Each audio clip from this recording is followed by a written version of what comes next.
Le voyage mystérieux, à la découverte du continent perdu au milieu du XIXe siècle, dans une petite ville française au bord de la Méditerranée, vivait un jeune explorateur nommé Jules. Jules avait toujours rêvé de partir à la découverte de territoires inconnus et d'aventures incroyables. Son rêve se réalisa lorsqu'il reçut une lettre mystérieuse d'un riche mécène, le comte Dupont, l'invitant à participer à une expédition pour découvrir un continent perdu. L'expédition était prévue pour le printemps suivant. Jules se prépara avec soin, étudiant des cartes anciennes et rassemblant des fournitures. Le jour du départ arriva enfin. Jules embarqua à bord du navire, l'Éclaireur, équipé pour des voyages longs et difficiles. Le navire était majestueux, avec des voiles blanches flottant au vent et un équipage expérimenté prêt pour l'aventure. Le voyage fut rempli de défis. Les vagues déchaînées secouaient le navire, et les tempêtes semblaient ininterrompues. Mais Jules et son équipe restèrent déterminés. Après plusieurs semaines de mer agitée, ils aperçurent enfin une terre au loin. C'était un continent mystérieux, recouvert de forêts denses et de montagnes imposantes. Le navire accosta sur une plage de sable blanc. Jules et son équipe débarquèrent avec impatience, leurs chaussures fouillant le sable chaud. La forêt tropicale les accueillit avec une chaleur humide et une végétation luxuriante. Des arbres gigantesques aux feuilles brillantes et des fleurs colorées les entouraient. Les sons de la jungle étaient envoûtants, le chant des oiseaux exotiques, le murmure des ruisseaux, et le cri des animaux. Le groupe de Jules se fraya un chemin à travers la forêt dense.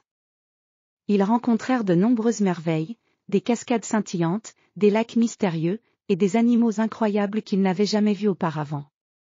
Chaque jour apportait une nouvelle découverte, mais aussi de nouveaux défis. Ils durent faire face à des orages violents et à des créatures sauvages. Un matin, alors que le soleil se levait doucement sur l'horizon, Jules découvrit une ancienne ruine cachée sous les lianes. C'était une ville perdue, construite avec des pierres mystérieuses et ornée de sculptures étranges. Les murs étaient recouverts de hiéroglyphes, racontant l'histoire d'une civilisation ancienne et disparue. Jules et son équipe commencèrent à explorer les ruines avec émerveillement. Ils trouvèrent des trésors enfouis, des artefacts magnifiques et des inscriptions anciennes qui révélèrent des secrets fascinants sur cette civilisation perdue. Le plus étonnant fut la découverte d'un grand temple au centre de la ville, où se trouvait un artefact précieux, une pierre mystérieuse avec des inscriptions énigmatiques.